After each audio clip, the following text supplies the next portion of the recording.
시청자 여러분 안녕하십니까? 혁신성장 키워드 맞춰서 한국경제TV 아시안차가 준비한 혁신성장 코리아 진행을 맡은 한상추입니다. 오늘은 아주 특별한 기업을 모셨습니다. 구독경제라는 용어는 아마 시청자분도 들으신 지 오래됐겠습니다는 이와 관련해서 여러 가지 부작용이라든가 독특한 사업 영역을 구축해서 한 단계 끌어올리는 기업에 있어서 특별히 모셨습니다.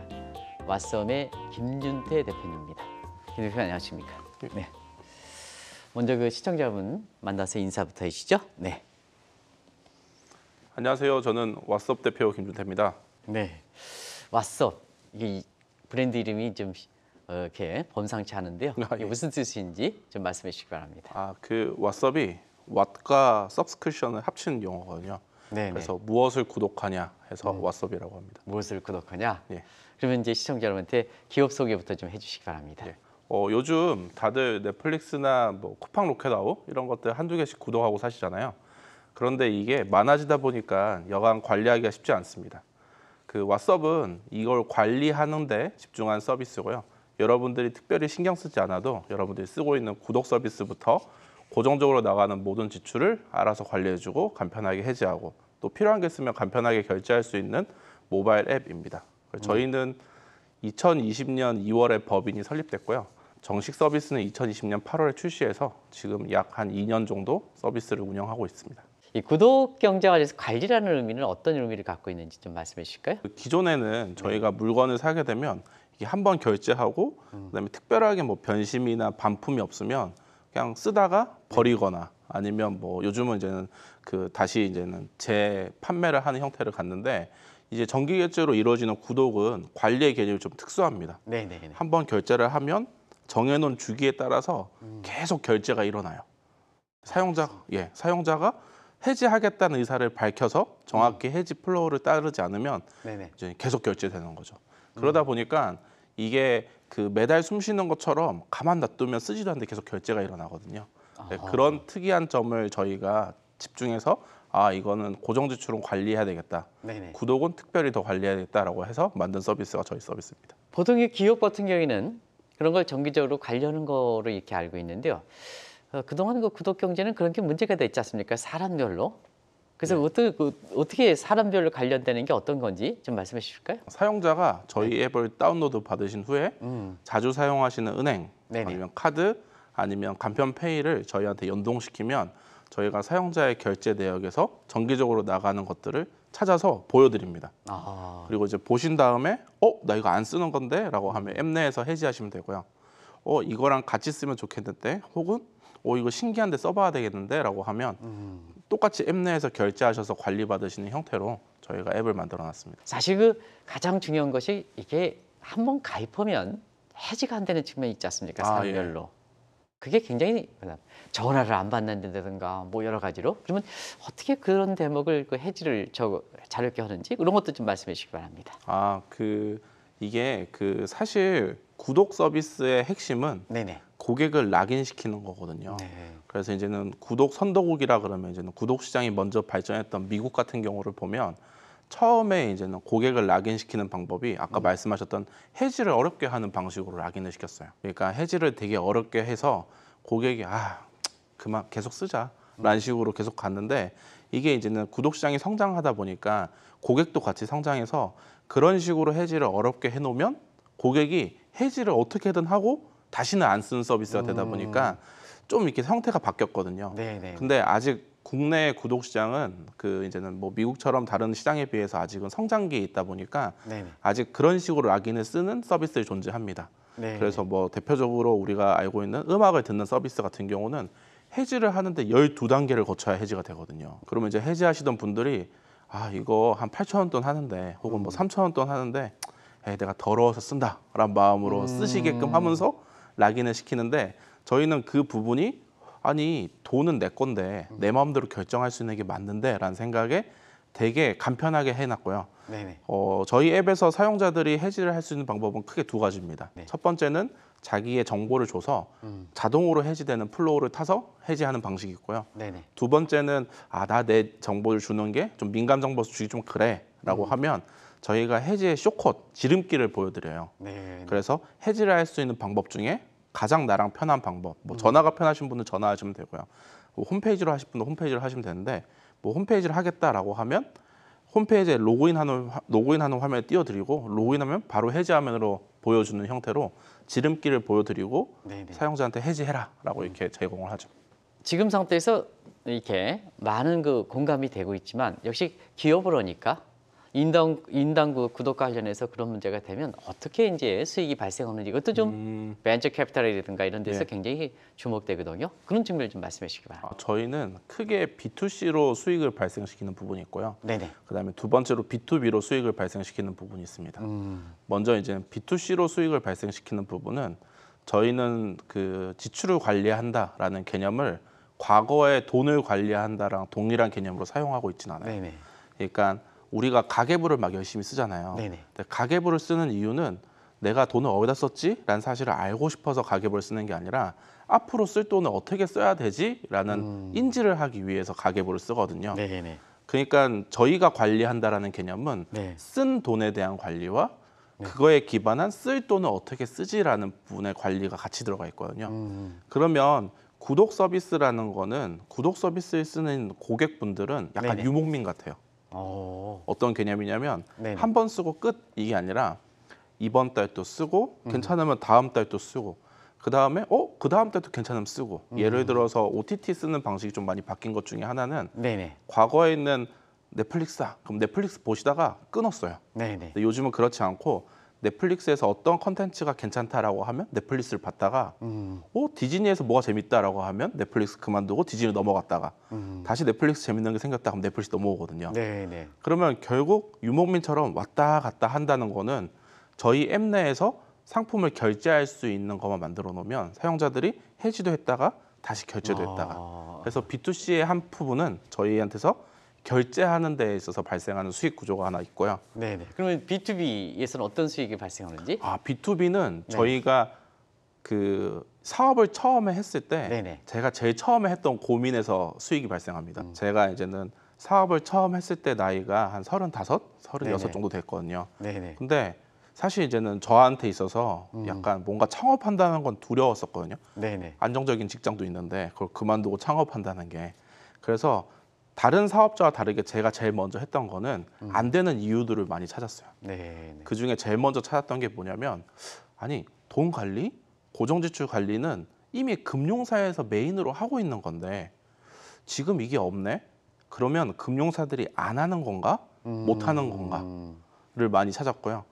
안 하는 거면 왜 안 할까? 못 하는 거면 우리는 할 수 있을까를 고민 많이 했었거든요. 네네. 그래서 저희가 사업 그 초기 때 금융사랑 협업을 되게 많이 해요. 근데 그 협업은 사실 저희 입장에서는 협업이라기보다는 염탐.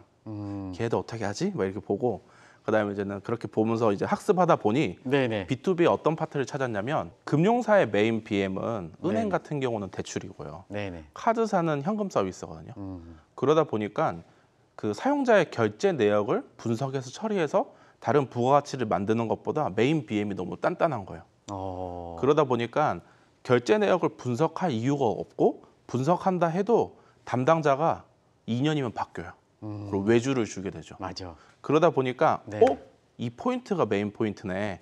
결국 결제 내역이라는 거는 그 어떤 데이터보다 사용자를 정확하게 알 수 있는 데이터인데 네네. 이거를 저런 식으로 관리하네. 그럼 우리는 저거를 처리하고 분석해서 네네. 이걸 통해 지출 관리를 해보자 라는 식으로 접근을 했고 저희가 결제 내역을 이제는 AI가 학습하기 편하게 전처리라는 과정을 거치거든요, 자동으로. 네. 근데 그 과정이 너무 효율적이고 순결도도 높고 그다음에 처리되는 데이터 질도 좋다 보니까 B2B로는 그런 처리하는 걸 저희한테 요청한다거나 혹은 데이터 분석을 요청한다거나 네네. 이런 식으로 해서 금융사나 핀테크사 아니 마이데이터사들이 저희 서비스를 쓰고 있습니다. 네, 앞서 그런 과정에 이렇게 보면 사실은 그 굉장히 그 금융사라든가 또 개인적인 이렇게 그런 걸 데이터 처리하려면 이 조그만 업체에서 정보 처리라든가 이런 측면에서 과연 용량이 되느냐 인프라적 측면 그리고 그런 인프라적인 측면에서의 그 시청자 및 궁금증이 있을 거로 생각하고요. 그다음에 그 많은 정보를 어떻게 처리하는지 관련된 기술력 같은 거 이런 거에 대한 궁금증이 있으실 거로 생각하거든요. 함께 말씀해 주시기 바랍니다. 저희가 그 말씀하신 부분이 정확하게 저희가 초기에 겪었던 문제였어요. 네네. 그래서 이걸 가만 보고 있으니까 사람이 어느 정도 분석을 해야 되고 분석한 걸 기계한테 학습시켜야 되거든요. 근데 사실 사람을 쓴다는 거는 고정비가 많이 들어가는 일들이거든요. 그러다 보니까 제가 처음에 했던 전략은 저희가 2020년 2월에 법인 설립을 했거든요. 그리고 법인 설립하자마자 한 달 딱 지나는 시점에 시드 투자를 받았어요. 네네네.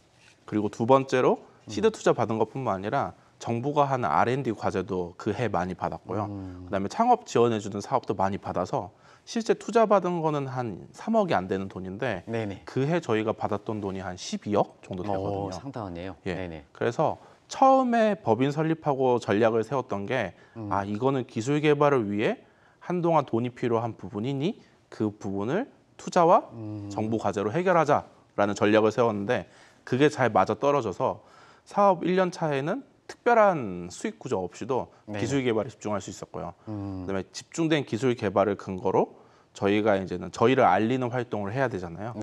저희를 알리는 활동 역시도 이제 정부에서 지원해 주는 것들이나 아니면 민간에서 지원해 주는 걸 통해서 자연스럽게 해결하다 보니까 저희가 실제로 앱을 배포하고 지금까지 마케팅으로 거의 돈을 쓰지 않았거든요. 근데 자연 유입률이라 해서 그 알아서 들어오는 유저 그게 한 그게 중요하지 않습니까? 82% 정도 돼요. 그렇게 높습니까? 예, 10명 중에 8명이 지인의 추천이나 소개로 들어오거든요. 예, 그런 것들에 그만큼 대한, 절실해야 되는 거 아니겠습니까? 그동안 구독 경제에서. 그렇게 그런 것들로 구성이 됐고 저희가 그때 건드렸던 포인트도 손실 혐오라는 그 부분을 건드렸어요. 사용자는 이익을 보는 것보다 손실을 보는 것에 대해서 더 가슴 아파한다. 그렇기 때문에 그런 식으로 저희가 앱을 브랜딩 해나가면서 가다 보니까 저희가 초반에 기술 개발하기에 자금을 모으는 것과 투자받는 거 그런 것들이 해결됐고요.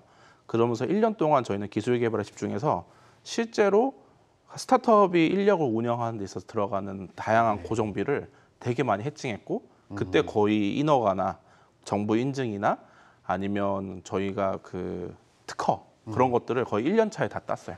정부에서 인증하는 뭐 특허라든가 이런 게 굉장히 수상 경쟁이 많더라고요. 그것부터 좀 먼저 가지고 갈까요? 할 수 있는 부분을 하자. 그러니까 선택하고 그다음에 나머지는 포기한다라고 생각을 했거든요. 그래서 우리가 할 수 있는 걸 선택하자 했을 때는 기술에 집중하자 초반에는. 그래서 그걸 통해 우리가 세워야 될 전략은 제초제 전략이다. 제초제 전략. 우리가 지금은 가장 밑단에서 시작을 하지만 우리가 조금이라도 성장하면 우리 밑에 있는 스타트업이나 경쟁사들은 없이 우리 위에 있는 플레이어랑 경쟁을 해야 된다라는 첫 번째 전략이었고 두 번째 저희가 갖고 있었던 전략 중에 하나는 지금 시장에서 독점할 수 있는 걸 독점할 수 있도록 포지셔닝 해야 된다. 왜냐하면 이 핀테크 업을 보면 미국에서는 크게 세 가지로 플레이를 하거든요.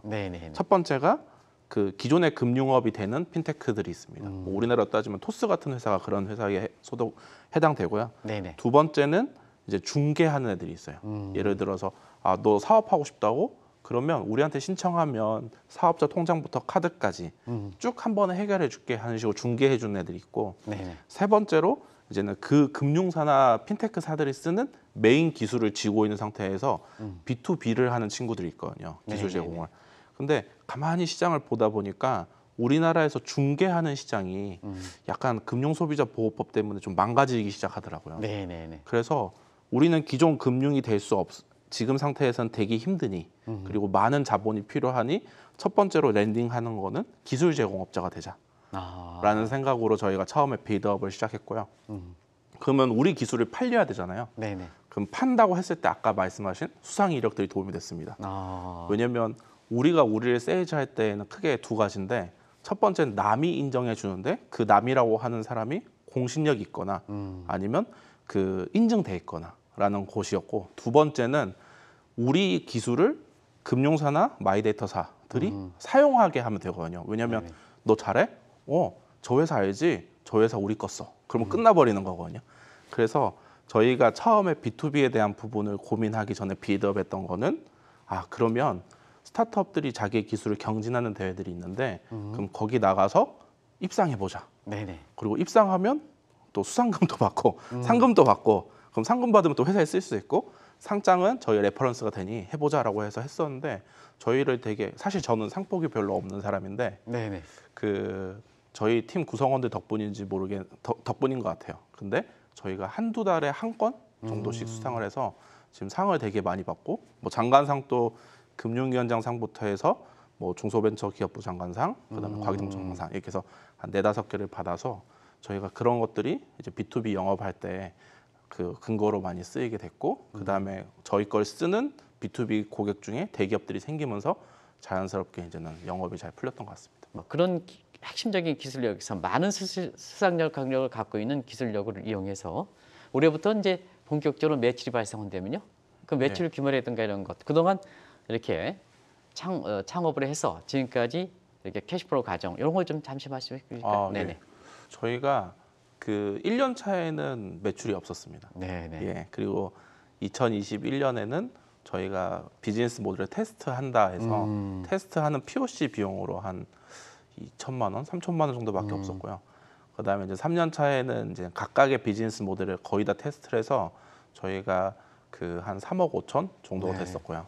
그다음에 이제는 지금 올해 상반기까지 해서 저희가 한 6억 정도 된 것 같습니다. 그래서 아직은 되게 꼼꼼하고요. 그다음에 엄청 작은데 사실 이제는 비즈니스 모델을 검증하거나 혹은 이게 될까라는 부분에서 저도 이제 창업이 처음이어서 그 비용을 어떻게 수치해야 되는지 아니면 뭐 가장 간단하게는 견적서를 어떻게 쓰는지도 잘 몰랐거든요. 그렇습니까? 그래서 그거를 학습하는데 많은 시간과 비용을 썼던 것 같습니다. 그래서 올해부터는 조금씩 확대해서 뭐 올해 목표는 그냥 한 10억, 12억 정도만 매출을 발생시키고 그다음에 내년부터 이제 본격적으로 사업 확장하자라는 게 저희 전략 중에 하나입니다. 그리고 또 한 가지는 어차피 이제 구독 경제 특성상 이 업력이 이제 과거의 구독 경제 여러 가지 단점을 갖고 사업이었지 않습니까? 그러면 이제 구독이라는 게 학습되면 또 다른 단계 가지 않습니까? 그런 창에서 부단히 이 서비스를 받을 때 고객들이 왓썸의 고객들이 또 불만 사항을 제시하는 게 있거든요. 그런 부분을 어떻게 흡수해 가는지 좀 말씀해 주시기 바랍니다. 저희는 스타트업인데 대부분 고객 문의를 하게 되면 그 챗봇이 답을 하거든요. 근데 저희는 24시간 사람이 답합니다. 그래서 제가 답을 하거나 그게 중요한 것 같습니다. 네. 챗봇에 하면 이게 구독의 각자의 감성이라든가 이런 부분에 또 같은 문제를 하더라도 그걸 어떻게 또 체감적으로 받아들이냐. 색연필도 이게 문제가 있다면 김 대표님과 나의 받아들이는 정도가 다르지 않습니까? 사람이 소심하면 이게 큰 문제로 되고 소심하지 않으면 이게 별거 아니다는 문제지 않습니까? 그게 구독에서 그걸 민감도를 잘 후비하는 것이 굉장히 중요하지 않습니까? 맞습니다. 그거 좀 더 자세하게 말씀해 주시기 바랍니다. 예, 그래서 저희는 고객의 신뢰를 가장 우선 가치로 선택을 하고 있어요. 왜냐하면 저희가 취급하는 정보도 고객의 결제 내역을 취급하다 보니까 보안이나 아니면 고객한테 보여주는 베네핏이 정확해야 되거든요. 그렇다 보니까 이거를 그 한 단계 거쳐서 뭐 기기가 중간에 끼거나 아니면 뭐 어디 전달되는 부분에서의 감이 떨어지면 안 될 것 같아서 저희는 그거를 일일이 사람이 다 대응을 하고요. 뭐 오죽하면 어떤 말까지 있냐 그러면 그 인터넷 커뮤니티에 뭐 왓썹 별로야 이런 식으로 글을 쓰면 저희 댓글 달고 막 그러다가 뭐 나 이거 문제 있어요라고 하면 저희는 찾아가는 CS라 그래서 저희 개발팀이 그 고객을 찾아가요. 그래서 그 자리에서 확인하고 문제 있는지 체크하고 이상 없는지 확인하고 뭐 그러다 보니까 저희가 되게 고전적인 방식으로 하는 파트는 고객을 대하는 파트는 다 고전적으로 하고요. 그 외에 이제 돌아가는 시스템은 약간 기술을 많이 사용합니다. 그러면 그만큼 이제 구독 경제는 자체적으로는 사실 한국 기업이라 하더라도 출발부터 범세계성을 갖고 있지 않습니까? 그런 측면에서는 여러 가지 다른 그 글로벌 기업이라든가 이런 쪽에도 굉장히 관심이 높았을 거로 생각하는데요. 네, 맞습니다. 그거 좀 말씀해 주시기 바랍니다. 저희가 처음에 창업할 때부터 이게 구독 경제 시장을 이렇게 전 세계적으로 보면 전 세계 시장의 50%가 미국에서 일어나거든요. 그래서 그리고 두 번째로 사용자들이 쓰는 구독 서비스가 그 한 나라에 국한된 구독 서비스가 아닌 약간 글로벌 비즈니스를 하고 있는 서비스를 많이 써요. 뭐 우리가 알고 있는 넷플릭스만 하더라도 전 세계적으로 쓰는 서비스잖아요. 그러다 보니까 이 사용자들이 쓰는 서비스를 관리하려고 해도 해외에 있는 서비스를 조사하거나 찾아야 되는 게 있고요. 그 다음에 우리 서비스에서 결제를 한다 해도 해외 서비스에 대한 부분을 찾아야 되거든요. 네네. 그러다 보니까 저희는 사업 초기부터 우리는 해외 진출을 하자라는 생각으로 이제 준비를 했었고요. 그래서 작년에 이제는 저희가 그 서비스를 빌드업 해 나가는 과정 가운데 저희 수익 모델 중에 하나인 그 해외에서도 이 부분이 워킹하는지 보자라고 해서 저희가 올해 3월에 출시를 했어요. 그래서 전 세계 한 149개국에서 쓸 수 있도록 모바일 앱을 출시했고 대신 이제는 iOS 그 애플에서만 쓸 수 있도록 저희가 해놨고 해서 저희가 3월에 출시했는데 지금 특별한 광고를 하고 있지는 않거든요. 왜냐하면 저희가 이제는 분위기를 본다고 이렇게 여러 가지를 보고 있는데 근데 되게 재밌는 게 저희가 출시한 지 지금 이제 한 달 넘었죠. 이제 네. 2달이 다가가고 있는데 그 유료예요. 앱을 다운로드 받는 것 자체가. 근데 지금 한 2,000명 정도가 다운로드 받아 쓰고 계십니다. 그렇게 됐습니까? 그리고 한번 다운로드 받을 때 이제 9.99달러여서 좀 생각보다 싸진 않거든요. 네네. 근데 이렇게 다운로드 받아 쓰시고 그다음에 기본 기능만 있는데도 좋아해 주셔서 저희가 이제는 미국 서비스를 좀 고도화하려고 지금 준비를 하고 있고요. 네. 그다음에 그 약간 글로벌 추세 중에 하나인데 그 이제 그러니까 은행들도 그 초개인화된 서비스를 이제는 제공하려고 노력을 해요. 네. 그 중에 일환으로 저희가 하고 있는 구독을 관리해 주는 서비스도 만들고 있거든요. 네. 그래서 저희가 특별히 출시를 하지 않을 나라들은 그냥 서비스 제공을 하는 B2B로 하려고 지금 이제 태핑을 하고 있는 중입니다. 나름대로 독특한 채용 방법이기 때문에 어떤 건지 좀 말씀해 주시기 바랍니다. 채용 역시도 약간 저희가 네. 고전적인 방식을 많이 쓰는데 네네. 저희는 역량보다 중요하게 보는 게 그 하려고 하는 의지를 많이 봅니다. 네네네. 사실 스타트업 처음에 하기 전에는 환상이 있었거든요. 네네. 스타 개발자, 뭐 스타 디자이너, 엄청나게 뛰어난 기획자, 천재적인 마케터 이런 그 분들이 스타트업 시장에 되게 많을 줄 알았어요. 네네. 근데 이제는 실제로 스타트업 창업하고 이렇게 보다 보니까 노동 시장은 많이 주는 곳에 좋은 인재가 있고요. 그 다음에 이제는 환경이 좋은데 좋은 인재들이 많더라고요. 네네. 그래서 저희가 그러면 우리는 우리랑 맞는 사람들을 어떻게 찾아야 될까라는 부분에서 역량이나 기본적으로 성품 이런 것도 되게 중요하게 보는데 그 두 가지보다 가장 우선순위로 보는 거는 의지.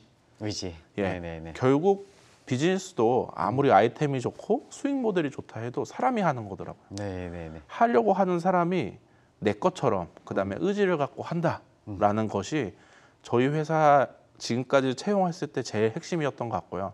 사실은 지금 입장에서 지금 방황하는 청년분들이 많거든요. 또 나름대로 개인 이력을 보니까 어떤 기술과 관계없이 또 그렇죠. 이렇게 하다 보니까 이 청년 부분에 대해서 얘기하실 게 많을 것 같습니다. 그래서 우리 지금 방황하는 젊은이들한테 좀 용기 있는 한 말 좀 해주시기 바랍니다. 저도 성인이 되고 제일 많이 고민했던 게 이게 맞나? 라는 고민을 제일 많이 했던 것 같아요. 근데 사실 그 고민을 할 때마다 용기가 좀 있었으면 좋겠다라는 생각을 많이 했었는데 제가 문득 용기라는 그 단어를 정의해 본 게 있거든요. 용기가 뭘까라고 했을 때 약간 그 떨리는 두 다리를 이제 바로 세우는 게 용기인가? 라는 생각보다는 다리는 되게 떨고 있지만 그래도 한 발자국씩 가는 게 용기가 맞지 않을까라는 생각을 하게 됐던 것 같아요. 그래서 준비하시고 또 준비하시는 것도 중요하긴 한데 뜻과 이제는 의지나 생각이 섰다면 그 떨리더라도 이제 실천하시고 도전하시는 게 아마 메인일 것 같고요. 용기 갖고 하시면 될 것 같습니다. 저도 사업을 할 줄 몰랐고 그다음에 실패하는 걸 그 누구보다 두려워했는데 그냥 이렇게 그래 용기 갖고 해보자라고 하니까 그에 맞는 사람들도 붙었고 그다음에 서비스도 이제는 빌드업에서 갈 수 있게 되면서 되게 도움이 됐던 것 같습니다. 그래서 용기 갖고 이렇게 생각하시는 바 이루시기를 마지막으로 앞으로 그 기업의 이렇게 미래상이라든가 아니면 김 대표님 개인적으로 미래가 있으면 다음에 모실 것을 제가 약속을 꼭 드리고 이 정도에서 그 미래 그리고 그때 모실 때 그 계획이 좀 잘 신철되는지 한번 시청자랑 같이 점검해보는 시간을 가겠습니다. 앞으로 미래상 같은 걸 좀 말씀해 주시기 바랍니다. 국민 1인당 한 7개에서 8개 금융 서비스, 핀테크 서비스를 쓴다고 합니다. 그런데 되게 재밌는 게 저희는 한 달에 얼마를 버는지 지금까지 얼마를 썼는지 잘 모르거든요. 알기도 쉽지 않고. 왜 그럴까라고 생각을 해보니까 그 돈 관리라는 게 사실 다이어트보다 힘든 것 같아요. 꾸준해야 되지, 꼼꼼해야 되지. 근데 더 중요한 건 전문적이어야 되거든요.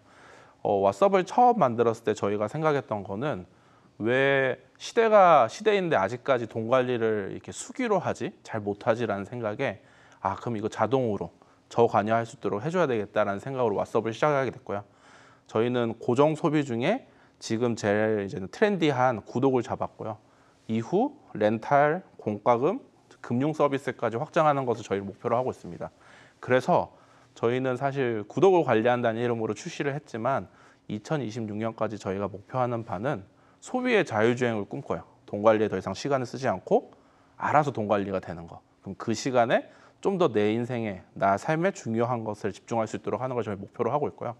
그러다 보니까 최근에 더 큰 목표가 하나 생긴 게 저희는 2028년까지 일상의 자율주행을 꿈꾸고 있습니다. 말 그대로 일상의 특별한 선호나 취향, 그 다음에 내가 특별히 관계하지 않고도 매일 그냥 루틴하게 일어나야 될 것들을 저희가 자동으로 관리하는 것들을 꿈꾸고 있고요. 그거에 대한 첫 발로 고객에 대한 신뢰에 대한 부분을 많이 쌓아나가고 있습니다. 그래서 저희가 다시 만나게 되면 저희가 일상의 자율주행을 하고 있을지 아니면 소비의 자율주행을 하고 있을지 이제 연도에 따라 좀 다를 수 있는데 저희가 여러분들 삶에 좀 더 본질적인 게 집중할 수 있도록 여러분들이 귀찮아하고 꼼꼼해야 되거나 전문적이어야 되는 부분은 저희가 잘 관리하는 왓썹이 되도록 하겠습니다. 오늘 이렇게 어려운 가운데 이렇게 나오신 데 대해서 제가 감사한 말씀드리겠습니다. 고맙습니다. 예. 네. 시청자 여러분, 바로 혁신이란 이런 대목입니다. 오늘 김 대표님과 왓쌤의 임직원들이 일상생활에서 가장 필요한 대목을 사실상 여러 가지 조건을 따지지 않고 내가 주어진 여건이 그것이 학력적이든 자금적인 측면이든 사회 관계든 관계없이 정말로 필요하다면 그만큼 시장이 있는 거고 의지를 갖고 개척하면 이렇게 꽃을 핀다 하는 것을 보여준 대목이 아닌가 생각합니다. 그것이 혁신의 본질, 창조경제의 본질이 아닌가 생각합니다. 다음번에 김 대표님을 다시 한번 소비의 자율주행, 일상의 자율주행, 사실 굉장히 멋있을 걸 생각하는데요. 다시 한번 모시도록 약속을 드리면서 이 방송을 마치도록 하겠습니다. 고맙습니다.